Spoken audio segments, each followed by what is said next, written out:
Today, let's do a little shimmy review. When I teach shimmy, I always tell my students to start with a bent knee, but not too bent. It's more like just a flexy knee. If you're too bent, then you don't have a good line to follow. You know, your drivetrain is all crooked. So make your legs exactly straight, like lock your knees, and then unlock them. They're just not straight. That's all you need, just a slight bend. And then I tell my students to go back instead of bending forward. Just go back and then let your knee naturally come back to its former position. Like boing, like a rubber band. You let it go and it goes boing. So like this, back front, back front, back front. Because really, the key to shimmy is to slide back and forth, not go up and down. And if you bend your knees to the front, you go too far, and then you're stuck in the front all the time, and you never even get to the back, even though you're trying to go back and forth. You're not, you're going up and down. So, slight bend in the knee, and just not straight, and then go back, back, back, back, like this. It's so easy. Just slide, sliding, sliding, sliding. Ding, ding, ding, ding, ding, ding, ding, ding, like this. Okay? Now, when you shimmy, your weight is on both feet equally. We don't want to let the weight slide out to the side. Keep it there, and just move your knees back and forth, back and forth, back and forth, back and forth. Now, your knees are connected to your hips, right?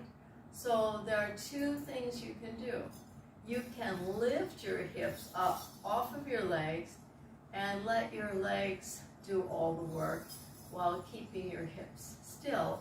Or you can set your hip like down in your hip joint, and when you move your knee, then your hip will automatically move up and down. So the knee is going back and forth. The hip is moving up and down, and your thighs, eventually, when you're relaxed enough, they move side to side.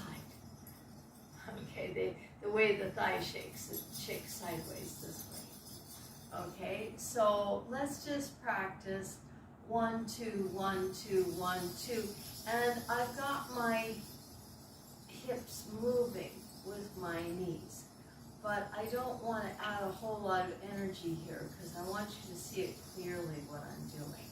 Okay, I keep my weight equal on both feet. 1, 2, 1, 2, 1, 2, 1, 2, 1, 2, 1, 2, like this. But I'm not adding any extra energy, and so you don't see much shaking going on. I also have not made myself heavy enough. When you do shimmy, you really have to connect to the floor. You've got to get down inside the floor almost. Put roots down there, okay? Really feel the floor.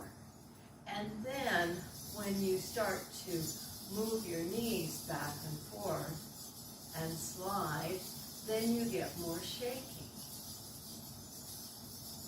Now my leg is much more relaxed than it was just a moment ago because I settled down into the floor. Now I still haven't really given it much energy yet. Okay.